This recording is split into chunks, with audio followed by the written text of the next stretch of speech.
Students, हम लोग आज केमिकल काइनेटिक्स के फर्स्ट ऑर्डर पर बेस्ड न्यूमेरिकल्स देखने वाले हैं। फर्स्ट ऑर्डर पर न्यूमेरिकल्स सबसे अधिक एग्जाम में आ चुका है, इसलिए बोर्ड के लिए सबसे इम्पोर्टेंट टॉपिक होगा। फर्स्ट क्वेश्चन है, the 3/4 of A first order reaction is completed in 32 minutes. What is the half life period of the reaction. बोलने का मतलब है कि कोई फर्स्ट ऑर्डर रिएक्शन दिया हुआ है जो 32 मिनट्स में कंप्लीट हो रहा है और इसका 3/4 पार्ट ही 32 मिनट्स में कंप्लीट हो रहा है, तो इसका हाफ लाइफ पीरियड निकालना है।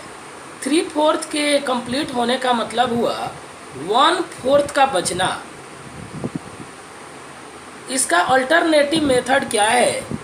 अगर हम लोग इनिशियल अमाउंट को 1 ग्राम ले लें तो 1/4 तक आने में यहाँ 2 टी-हाफ लगेगा। टी बराबर 2 टी-हाफ हो जाएगा। टी का मान 32 है तो टी-हाफ बराबर 16 मिनट आ जाएगा। स्टूडेंट्स, इस बात पर ध्यान देना है कि अगर फाइनल अमाउंट और इनिशियल अमाउंट का रेशियो 1/2 के पावर इंटीजर के रूप में अगर 9 आए तो फिर इस मेथड का इस्तेमाल नहीं कर सकते। और करके देखिए, उसको फार्मूला के रूप में हम लोग कैसे बोलते हैं। Final amount upon initial amount is equal to 1/2 to the power small n होता है, जहाँ small n t upon t half के बराबर होता है। यहाँ final amount upon initial amount 1/4 है। 1/4 is equal to 1/2 to the power n। 1/4 को 1/2 का पावर 2 बोल सकते हैं, इज इक्वल टू 1/2 का पावर n। दस n बराबर 2 हो जाएगा और स्मॉल n यहाँ t/t-हाफ के बराबर है, तो t/t-हाफ is equal to 2। That means 32 upon T half is equal to 2। Thus T half is equal to 16 minute.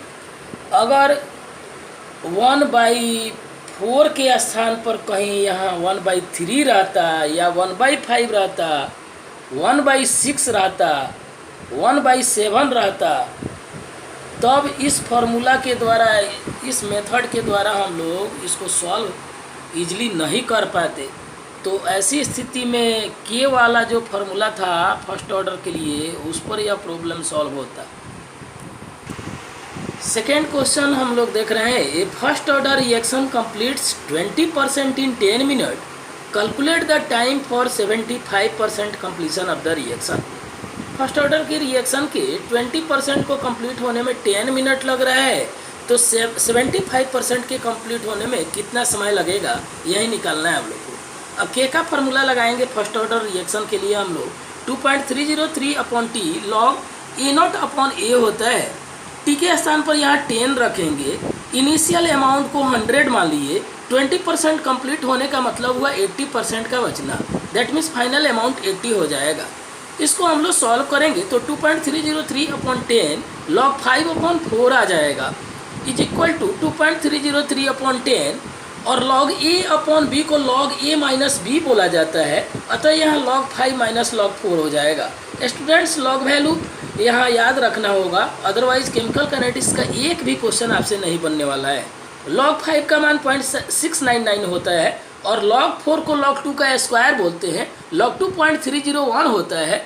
10 इसका मान 2 × 0.301 दैट मीन्स 0.602 होगा, जिसको सॉल्व करने पर 0.0223 पर मिनट आएगा। अब फॉर 75% कंप्लीशन का मतलब हुआ 25% का बचा रहना। तो t is equal to 2.303 upon k log A0 upon A होगा। यहाँ k का वैल्यू हमको आ चुका है, तो 2.303 अपॉन 0.0223 लॉग इनिशियल अमाउंट तो वही रहेगा, बट फाइनल अमाउंट जो है वो 25 हो जाएगा। चूँकि 75% कंप्लीट हो गया तो 25% बचेगा, तो लॉग 100 अपॉन 25 हो जाएगा, जिसको हम लोग सॉल्व करेंगे तो ये 62.17 मिनट आएगा। क्वेश्चन नंबर 3 देखने वाले हैं। The rate equation for the reaction of sucrose is C12H22 और ये दो मोलिक्यूल बनेगा, एक ग्लूकोज और एक फ्रुक्टोज का, जिसको 2C6H12O6 के द्वारा दिखाया गया है। क्वेश्चन में R का value K into concentration of C12H22O11 दिया हुआ है। After 2.6 hour at 27 degree Celsius 5 gram per litre of sucrose has decrease to 4 gram per litre, determine its half life. Question में यहाँ रेट इक्वेशन दिया हुआ है, जिसको देखने से ही लग रहा है कि यह फर्स्ट ऑर्डर रिएक्शन है। तो सब जगह प्रॉब्लम में लिखा नहीं रहेगा कि यह कौन सा ऑर्डर का रिएक्शन है, कुछ ऐसा कंडीशन दिया रहता है जिससे पता लगे।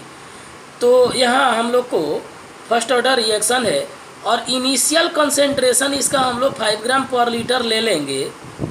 Final concentration 4 gram per litre दिया हुआ है।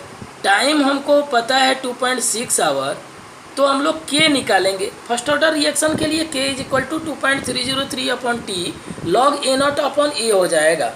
A0 के स्थान पर 5 रख देंगे, A के स्थान पर 4, T के स्थान पर 2.6 रखेंगे। इसे सॉल्व करने पर 0.0859 पर आवर आएगा।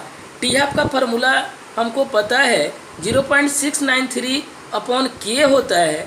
K का वैल्यू 0.0859 रखेंगे, जिसको सॉल्व करने पर 8.067 आवर आंसर आ जाएगा। अब हम लोग क्वेश्चन नंबर 4 देख रहे हैं।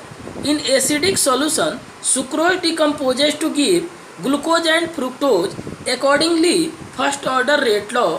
टी हाफ का वैल्यू 3 आवर दिया हुआ है। What fraction of sucrose remain after 8 hour. ये फर्स्ट ऑर्डर का रिएक्शन है, हाफ लाइफ पीरियड मालूम है और 8 आवर के बाद सुक्रोज का कितना फ्रैक्शन बचा रहेगा यह निकालना है। तो सुक्रोज का हाइड्रोलिसिस का रिएक्शन के द्वारा ग्लूकोज और फ्रुक्टोज बनेगा। फर्स्ट ऑर्डर रिएक्शन के लिए रेट कांस्टेंट का फार्मूला हम लोग जानते हैं, K is equal to 2.303/T log A0/A हो जाएगा। अब 0.693/3 यहाँ हम लोग 0.693/T हाफ को K बोलते हैं, तो 0.693/3 कर दिए और T के स्थान पर 8 रखेंगे, तो 2.303/8 log A0/A। हम लोग को यहाँ स्टूडेंट्स log A0/A सबसे पहले निकालना होगा।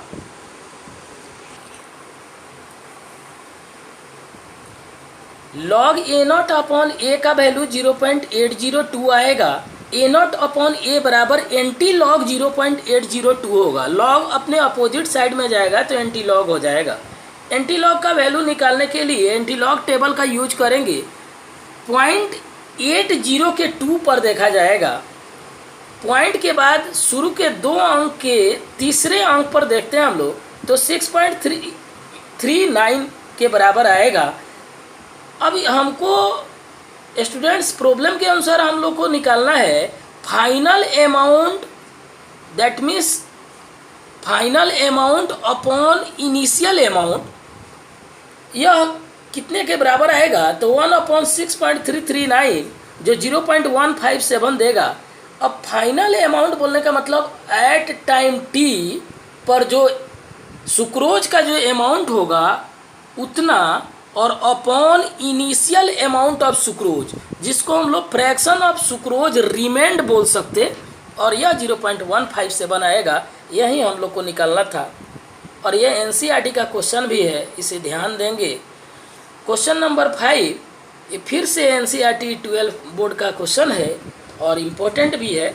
The following data were obtained by first order thermal decomposition of SO2Cl2 at constant temperature. Experiment 1 में टाइम 0 दिया है, 0 सेकेंड पर टोटल प्रेशर 0.5 ATM है, और सेकेंड एक्सपेरिमेंट में 100 सेकेंड पर टोटल प्रेशर 0.6 ATM दिया है। When total pressure is 0.65 ATM then find rate of the reaction. सबसे पहले SO2Cl2 का हम लोग टूटने वाला रिएक्शन SO2 और Cl2 का बनना दिखाएंगे। एट T बराबर 0 P0 मान लीजिए इनिशियल प्रेशर। SO2 का प्रेशर उस समय 0 और Cl2 का भी 0 होगा। एट T बराबर T पर यह पी नॉट माइनस एक्स हो जाएगा, SO2 एक्स होगा, Cl2 एक्स होगा। Total pressure of the system eight T that means 100 second पर जो टोटल प्रेशर आएगा वह पी नॉट प्लस एक्स के बराबर होगा। पी नॉट का वैल्यू 0.5 रखेंगे, 0.5 plus x is equal to 0.6 हो जाएगा, एक्स का मान 0.1 आएगा।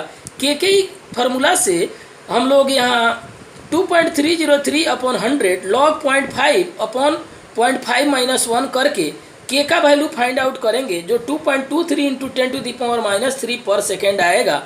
अब क्वेश्चन में पीटी का वैल्यू जब 0.65 होगा तो एक्स का मान 0.15 हो जाएगा।